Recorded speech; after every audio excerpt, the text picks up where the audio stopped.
Students, हमारे YouTube channel में आपका बड़ा स्वागत है। और कल जो पहला फर्स्ट पार्ट था हमारा, उसमें मैंने इस क्वेश्चन नंबर 10 तक सोल्व कराए थे। आपका जो क्वेश्चन पेपर है आपका 822 एचजेड 2024 का।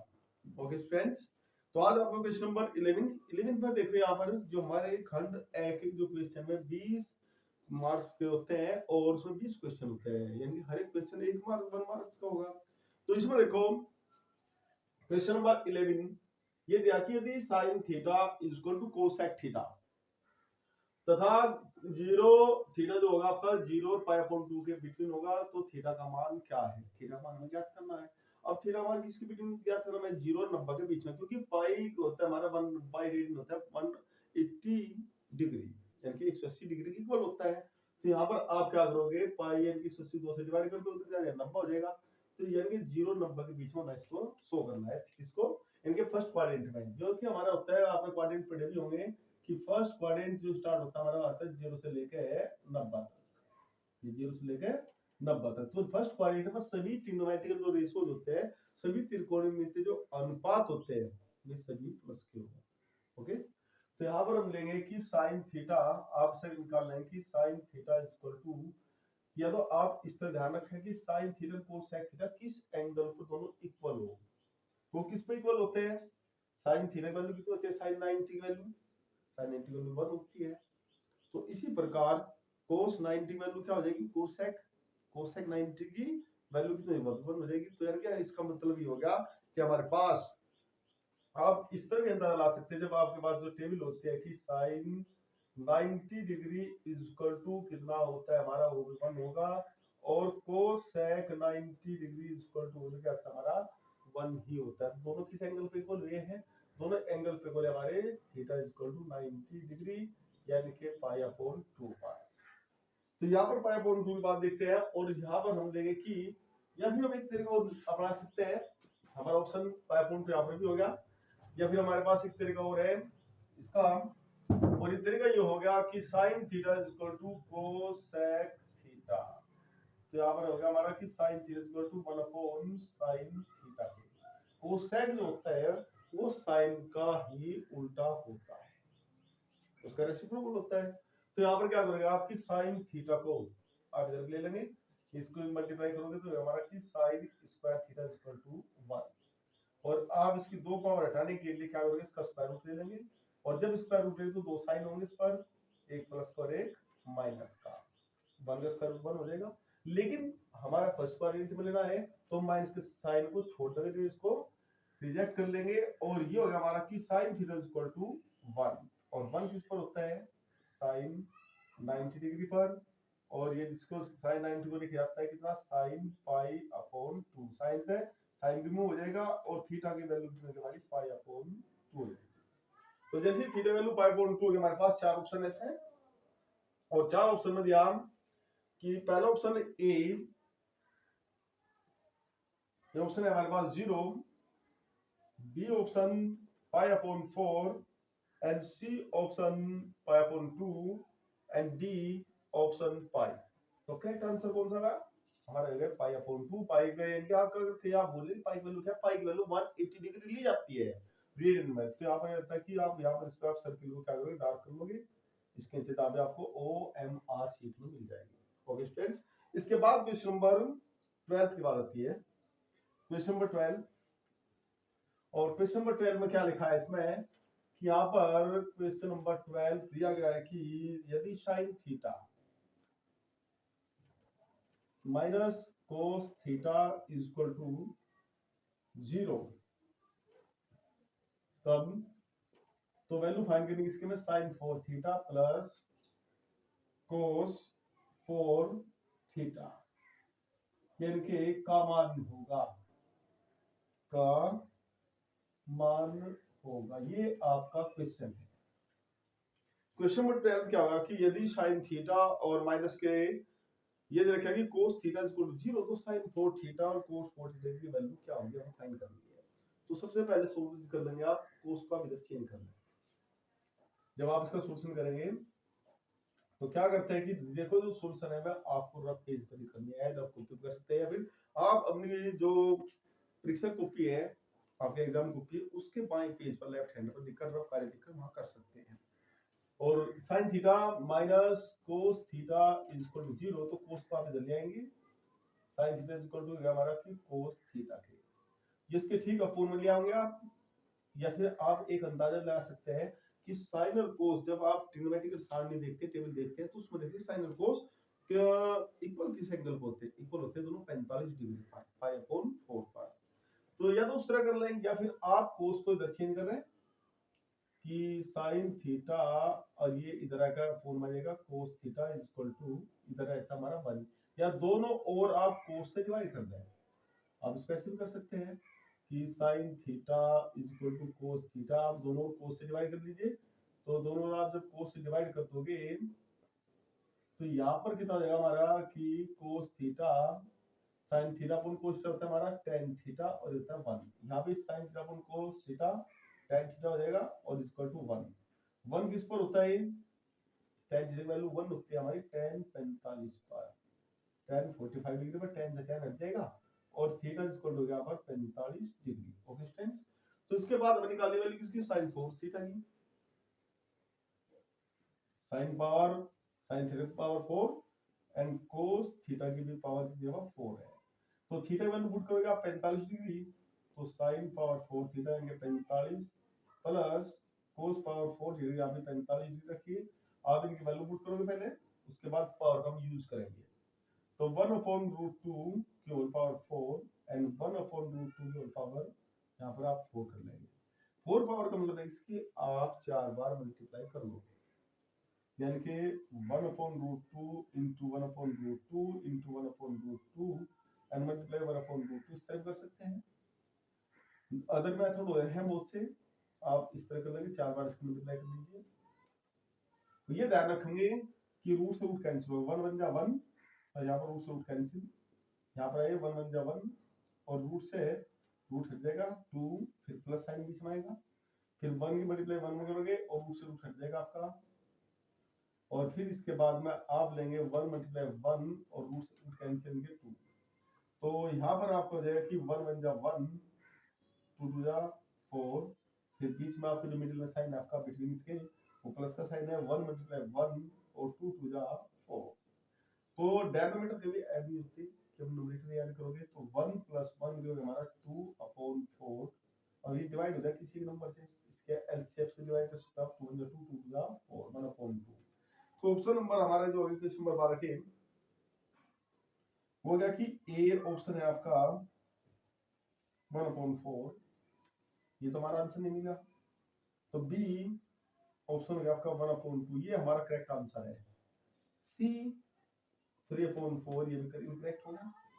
डी ये भी हमारा क्या है, इनकरेक्ट है। तो हमारा सी आंसर क्या होगा, ये हो गया बी 1 अपॉन 2। आप इसको क्या कर दोगे, सर्किल कर दोगे, और इसके बाद आप आइए क्वेश्चन नंबर 13 पर। ओके स्टूडेंट्स, आप जाइएगा कहीं नहीं, हम आपकी पूरी पूरी हेल्प करेंगे।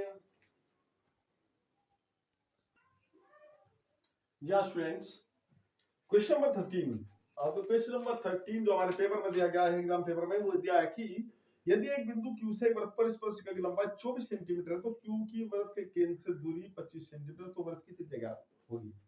ये क्वेश्चन हमारे पास, एक बिंदु Q है, Q से एक वृत्त पर स्पर्श रेखा की लंबाई 24 सेंटीमीटर है, ठीक है, यानी कि जो Q बिंदु है वो वृत्त के बाहर स्थित है। फिर Q की वृत्त के केंद्र से दूरी कितनी है, 25 सेंटीमीटर है, तो वृत्त की त्रिज्या क्या होगी।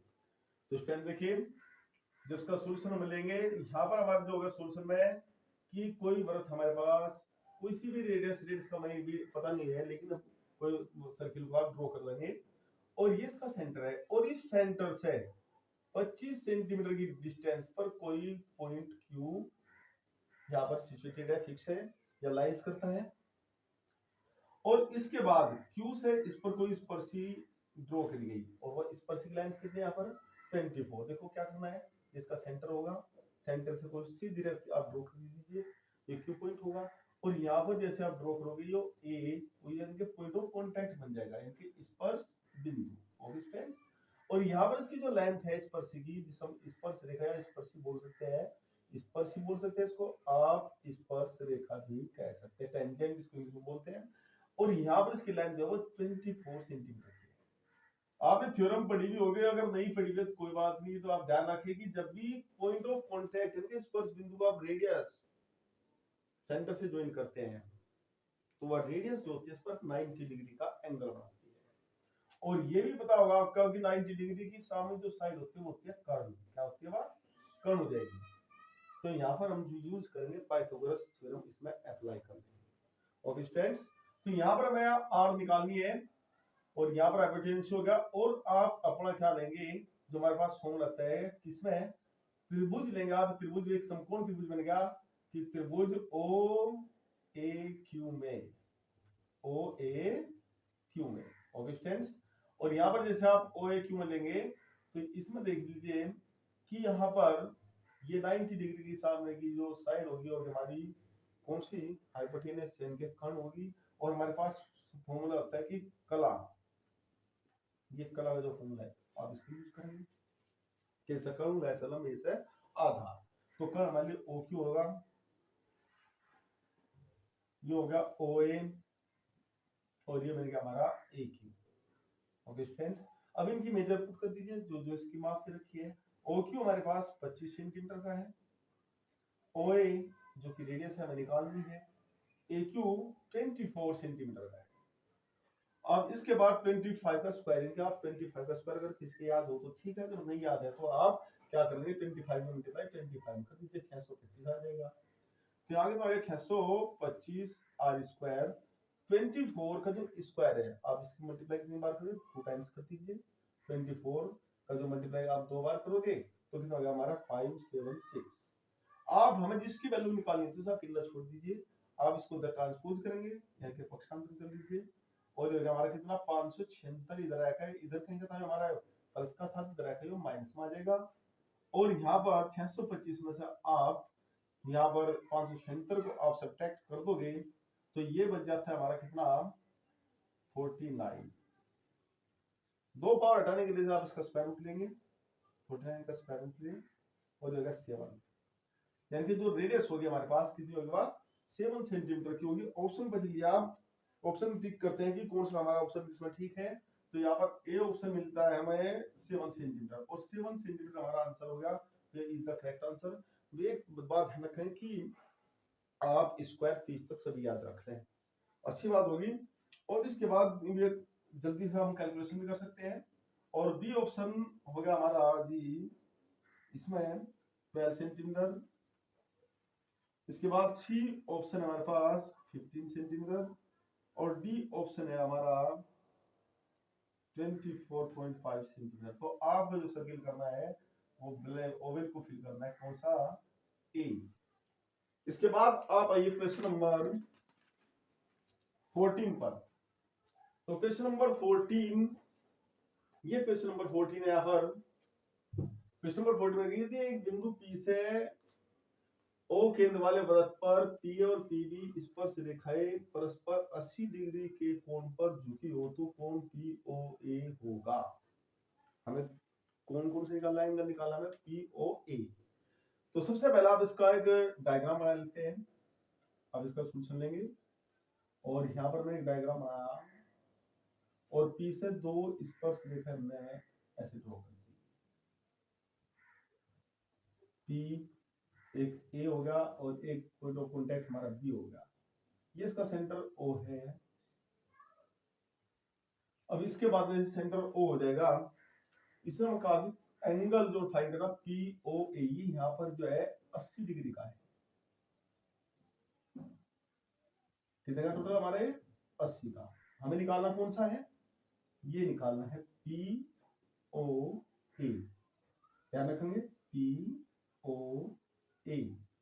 अब एक बात और ध्यान रखनी कि इसका टोटल पूरे का इसका सम होता है हमारा 180 डिग्री, यानी कि angle A O B plus angle A P B वो होता है कितना 180 डिग्री। दोनों एक दूसरे के कंप्लीमेंट्री सप्लीमेंट्री होते हैं, यानी कि संपूरक होते हैं। इस सेंटर पर पूरा और इन स्पर्श के बीच का जो कोण होता है इन दोनों का जोड़ 180 ये फाइंड कर लीजिए। प्लस ये हमारा कितना 80 हो गया 180, तो एंगल ए ओ बी बराबर हो गया कि जो 180 डिग्री है हमारा 180 में साथ 80 को दलाइए और उसका सब्ट्रैक्ट कर लीजिए। ये प्लस का था जरा माइनस को होना सीधी बात है। अगर अब ये एंगल निकालना तो 180 में 80 को घटा दीजिए, आप सब्ट्रैक्ट कर दीजिए। तो एंगल ए ओ बी बराबर बैठ गया हमारा कितना 100 डिग्री। अब ये ध्यान रखो ये दोनों एंगल आप जानते होते हैं, अगर ये एक्स है तो ये भी एक्स ही हो जाता है, इनके हाफ हो जाता है। अगर ये वाई है तो ये भी वाई होता है, यानी कि जो लाइन ओपी है इसको हाफ करती है, आधा आधा कर देती है, बाइसेक्ट कर देती है। तो एंगल पी ओ ए, पी ओ ए क्या होगा, इस पूरे का आधा होगा, इनके 100 का आप आधा कर देंगे, इनके देखिए हमारा 50 डिग्री। तो स्टूडेंट्स ऑप्शन पर चलते हैं आप, इसमें ए ऑप्शन, और ए ऑप्शन की जगह यहाँ पर 40 degree, B option 50 degree, C option 70 degree and D option हमारा आ गया 80 डिग्री। तो हमारा करेक्ट आंसर कौन सा है 50 डिग्री। तो आप इस 50 डिग्री पर आप क्या करोगे और यहाँ पर गोल कर दोगे, ठीक है। ओके फ्रेंड्स, लेकिन अपनी OMR शीट के अंदर। तो उसके बाद आइए क्वेश्चन नंबर 15। क्वेश्चन नंबर 15 में देखते हैं। तो क्वेश्चन नंबर 15 हमारे पास क्या है, क्वेश्चन नंबर 15 हमारे पास क्वेश्चन मिल जाएगा, और आप एक बार अगर आपके पास पेपर है तो बड़ी अच्छी बात है, प्रीवियस जो आपका 2010 स्टूडेंट्स। क्वेश्चन नंबर 15 यानी क्वेश्चन नंबर 15 इसमें दिया कि आर त्रिज्या वाले वृत्त के उस त्रिज्या खंड का क्षेत्रफल ज्ञात कीजिए जिसका कोण थीटा डिग्री है। अब त्रिज्या खंड क्या हो, त्रिज्या खंड ये होता है कि किसी भी सर्किल, किसी भी वृत्त की दो त्रिज्याओं और चाप के बीच के भाग को हम क्या बोलते हैं, त्रिज्या खंड होता है। और इस चाप द्वारा केंद्र में जो बड़ा कोण होता है वो होता है थीटा, हम थीटा नाम देंगे।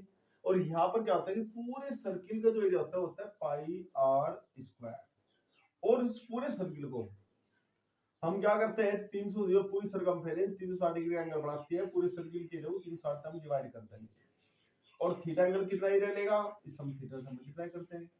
तो इसमें देखो पाई आर स्क्वायर थीटा कोण 360 डिग्री, ये इसका ऑप्शन मिल गया, लेकिन यहाँ कहीं नहीं मिल रहा है इसमें। तो यहाँ पर 360 तो मिल गया, लेकिन यहाँ पर 2 पाई आर लिखा हुआ है, लेकिन जब क्या आंसर में पाई आर स्क्वायर थीटा।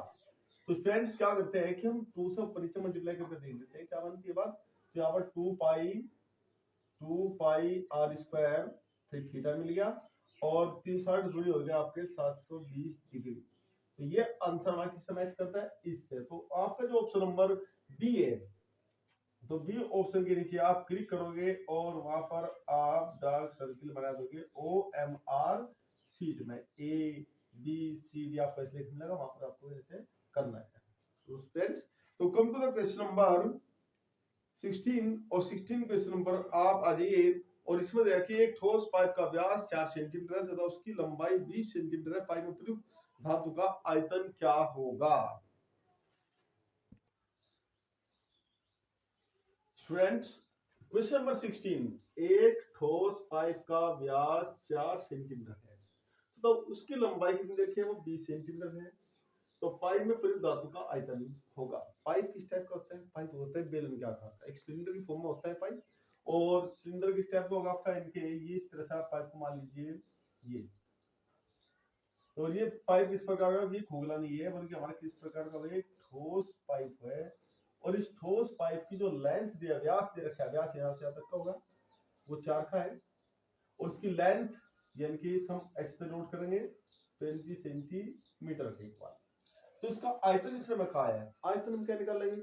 सबसे पहले क्या होता है कि आप इसकी त्रिज्या ज्ञात कीजिए। त्रिज्या क्या होगी, त्रिज्या होती है किसी भी की व्यास की हाफ होती है, आधी होती है, यानी कि व्यास बटे 2 होता है, यानी कि 4 बटे 2, यानी कि 2 सेंटीमीटर की इसकी त्रिज्या हो गई। और इसकी एच होगी हमारी कितनी 20 सेंटीमीटर। और बेलन का जो आयतन होता है, बेलन का जो आयतन होता है हमारे पास, बेलन का आयतन, तो वो हो गया हमारे पास कितना की फॉर्मूला होता है कि pi R square H, pi R power 2 into H.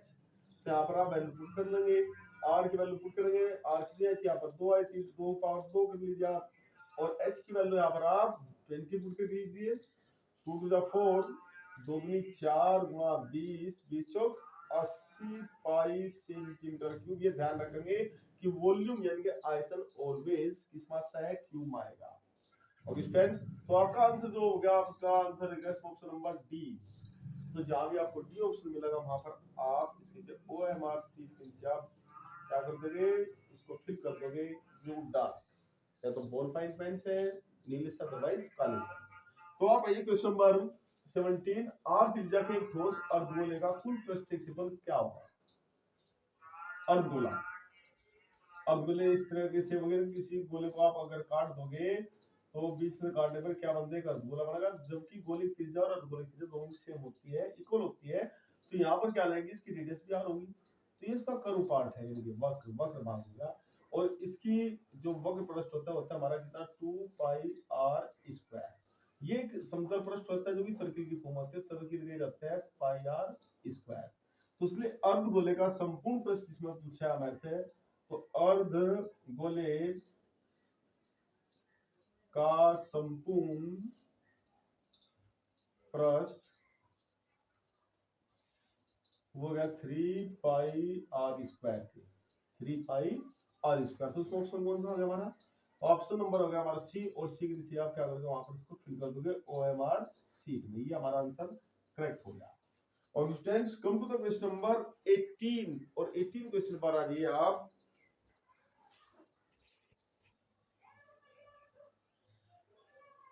Students हमारे पास क्वेश्चन नंबर 18 क्वेश्चन है कि निम्न सारणी का माध्यक वर्ग होगा। ये सारणी दी जाएगी आपके क्वेश्चन पेपर में। वर्ग अंतराल है 0 से 10, 10 से 20, 20 से 30, 30 से 40, 40 से 50, जो भी बारंबार तो देखिए 2, 8, 12, 18 और 10। ओके, तो आप क्या करेंगे, संचय बारंबारता निकाल लेंगे इसकी। माध्यिका ज्ञात करने के लिए, माध्यिका या माध्यक या मीडियन ज्ञात करने के लिए, फाइंड करने के लिए हम क्या करते हैं कि संचय बारंबारता का हमें यूज करना होता है। तो संचय बारंबारता का एक फॉर्मूला यहाँ पर लिख देंगे आप, जिसको बोलते हैं कि संचयी बारंबारता। ओके स्टूडेंट, आप यहाँ पर संचय बारंबारता लिखने आएंगे, और इसके बाद क्या करना होता है कि इसको आप एडिट लिखिए जैसा था, इसको इसमें ऐड कर दीजिए, 8 तो 10 हो जाएगा, 10 में 12 आप ऐड करेंगे 22 हो जाएगा, 22 में आप 18 ऐड कर दीजिए। जब आप इसमें जोड़ देंगे तो यहाँ पर कितना रहता है आपका, यानी कि 40, और इसके बाद में 40 में आप 10 को ऐड करोगे तो हो गया आपका यहाँ पर 50। इसे बोलते हैं हम योग, यानी कि सिग्मा एफ आई इसको हो गया 50, जिसे हम एन भी कह सकते हैं, एन 50 हो गया इसका। इसके बाद आप इसका हाफ लेंगे, आप इसका हाफ लेंगे तो n अपॉन 2, यानी कि 50 का आधा कहाँ पड़ता है, 25। 25 देखिए कहाँ पड़ता है, किस संख्या बारंबार के अंतर्गत आता है, 25 जो होगा 22 से ज्यादा है लेकिन 40 से छोटा है। तो इसमें हम आंसर क्या लेंगे कि जस्ट ग्रेटर देन 25 से ठीक बड़ी संचयी बारंबारता, संचयी बारंबारता 40 है, तो जो से ठीक बड़ी होती है उसी के अंदर आती है यार। तो इसलिए माध्य का वर्ग इसकी सीध में चलिए आप, इसलिए माध्यक वर्ग या माध्य का वर्ग तो क्या हो गया आपका 30 से 40 हो जाएगा। और फ्रेंड्स 30 से 40 सीधा इसकी सीध में डायरेक्ट आ जाइए आप, जिसके अंदर आता है। तो यहाँ पर ऑप्शन में देख लीजिए आप, ए 10 से 20 है, बी 20 से 30 है, और सी 30 से 40। तो ये हमारा करेक्ट आंसर होगा। आप इसके नीचे आप डार्क सर्किल कर दोगे इस तरह से, और ये आपका करेक्ट आंसर होगा। So come to the question number 19, एक बारंबारता सारणी का माध्य तथा माध्य क्रम से 30 और 35 है तो बोलक होगा। बोलक 30 लक्ष्य करना है। बोलक ज्ञात करने के पास हमारे पास इनकी भी देखो, माध्य माध्यक और बोलक तीनों में एक संबंध होता है, और तीनों का एक संबंध क्या होगा, हमारा केंद्र प्रवृत्ति माप का ही होता है कि z इक्वल टू, हम इस सूत्र का प्रयोग कर लेंगे कि z इक्वल टू 3m-2 बार x। ये फॉर्मूला बनता है हमारा z इक्वल टू 32 mx के नाम से, आप इसे याद रख लीजिए, 3m-2 बार x। तो z हमें इसमें निकालना है, तो आप 3m की वैल्यू कितनी, यहाँ पर शुरुआत में नाम किसका, यहाँ पर माध्य, माध्य होगा यहाँ पर 30, और बाद में माध्य का नाम लिखा है, तो यहाँ पर माध्य का होगा कितना हमारा 35, तो 35 माइनस के 2 मल्टीप्लाई 30। ओके स्टूडेंट्स, आप इसे मल्टीप्लाई कर लीजिए, 3 5 15, 3 बजे 15, 3 9 1 10, 105 में से आप क्या घटाओगे 30 दूनी 60 घटा लेंगे यानी कि z इक्वल टू 45। तो यहाँ पर कितना बैठ जाएगा आपका, यानी कि आंसर होगा हमारा 45। और उसमें देखते हैं आपकी हमारा option number B is the correct. तो आप जहां बी आपका ऑप्शन होगा ए बी सी डी, तो आपको बी के नीचे आपको क्या करना है, इसमें ओ एम आर शीट पर डार्क कर देना है। ओके स्टूडेंट्स, लास्ट क्वेश्चन आप लोग जो सी है वो आपका जो खंड ए का लास्ट क्वेश्चन आता है, क्वेश्चन नंबर 20 है। यदि एक घटना निश्चित रूप से घटती है तो उसकी प्रायिकता क्या होगी। देखो क्वेश्चन नंबर 20, तो किसी एक घटना, यदि एक घटना निश्चित रूप से घटती है